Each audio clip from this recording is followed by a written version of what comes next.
नमस्कार, आप सबका स्वागत है हमारे चैनल नेक्स्ट 9 न्यूज में। मेरा नाम है दीपक गुप्ता। शिवसेना दो धड़ों में बची है और अब सबसे बड़ी तकरार है। जी हां, अंधेरी उपचुनाव जो होने हैं वहां पर जिस तरीके से पार्टियां अपनी अपनी दावेदारी पेश करेगी और उनमें सबसे ज्यादा मुख्य दावेदारी रहेगी शिंदे और उद्धव गुट की। कुछ नई चुनौतियां इनके सामने हैं और कह सकते हैं इन्हीं चुनौतियों को लेकर सवालात थे। आपको बता दें कि एकनाथ शिंदे ने यह बात कही थी कि अगर उनका एक भी विधायक हार जाता है तो वो इस्तीफा दे देंगे, वो राजनीति छोड़ देंगे। ये उन्हीं के बयान थे। उनके साथ जितने भी बागी विधायक आए थे उनको लेकर सवाल किए गए थे कि एकनाथ शिंदे के साथ चलो तो गए हैं लेकिन समर्थन इन्हें जनता का नहीं मिलेगा। अब सबसे बड़ी जंग है एकनाथ शिंदे और उद्धव ठाकरे के बीच। अंधेरी ईस्ट का जो उपचुनाव होना है उस पर रमेश लटके के निधन के बाद ये सीट खाली हुई थी। जी हाँ, दुबई में थे, दिल का दौरा पड़ने की वजह से उनका निधन हो गया था। शिवसेना के वो विधायक थे, दूसरी बार चुने गए थे, लेकिन अब वो सीट खाली पड़ी है।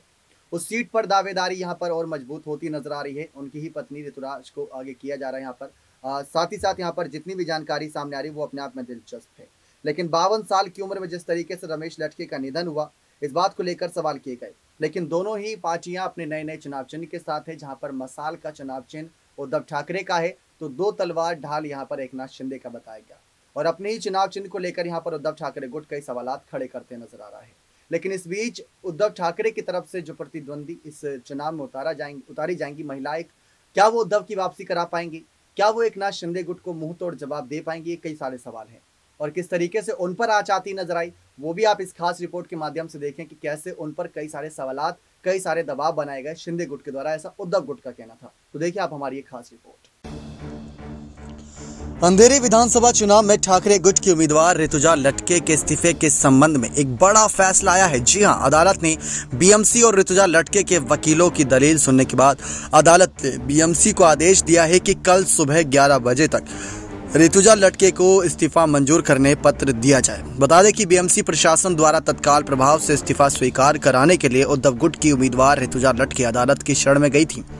और इससे बीती रात की अगर बात करें तो मातोश्री में देर रात को ऋतुजा लटके अपने परिवार के साथ मातोश्री पहुंचकर उद्धव ठाकरे के साथ बैठक भी करती नजर आई थी। उद्धव ठाकरे जो आजकल खुद ही हारते नजर आ रहे हैं शिंदे गुट से, उन्होंने ऋतुजा लटके को जीत का मंत्र दिया।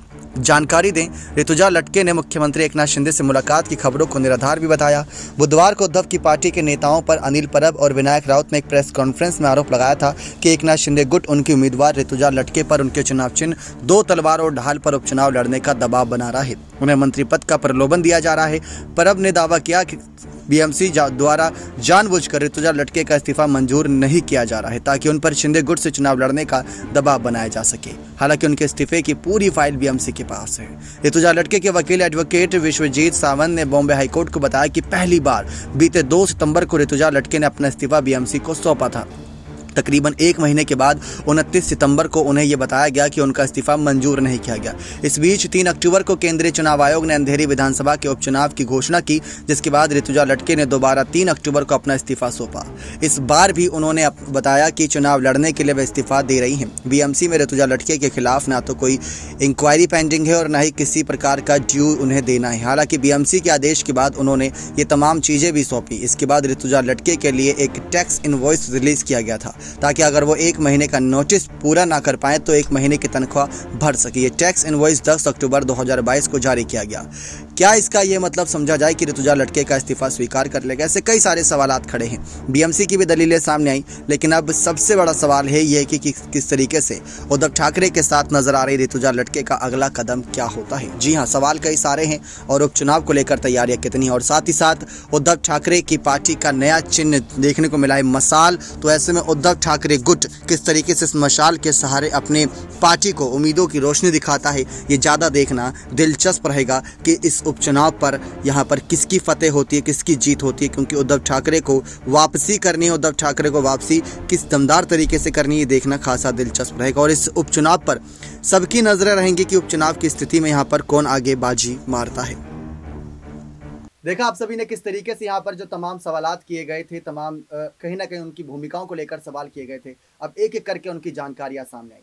अब देखना यही दिलचस्प है कि शिंदे के जो दावे थे कि वो अपने सभी विधायकों को जीत दिलाते चलेंगे, बीजेपी और शिंदे के लिए सबसे बड़ी चुनौती रहेगी। क्योंकि बीजेपी इसमें शिंदे का साथ ही देगी, साफ बात है। राज ठाकरे की क्या दावेदारी रहती सीट पर या नहीं रहती, क्योंकि वो भी पार्टी है और वो भी पार्टी आगे बढ़ना चाहते हैं महाराष्ट्र में।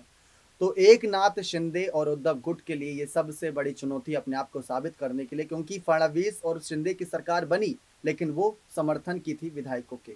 और जनता क्या यहाँ पर शिंदे को पसंद करती है, क्या उनके चुनाव चिन्ह को पसंद करती है, क्या उनके विधायकों को पसंद करती है, ये चुनाव जो होगा इस बात से साफ पता चल जाएगा कि जो ये चुनाव होने वाला है अंधेरी ईस्ट विधानसभा सीट पर उपचुनाव, जिसकी घोषणा की गई 3 नवंबर को, जहां तक ये चुनाव होंगे 6 तारीख को नतीजे भी सामने आएंगे, लेकिन वहां पर नतीजे किसके पक्ष में जाएंगे ये देखना खासा दिलचस्प रहेगा। बने रहे चैनल के साथ ऐसी और तमाम बड़ी जानकारियों के लिए बहुत बहुत धन्यवाद।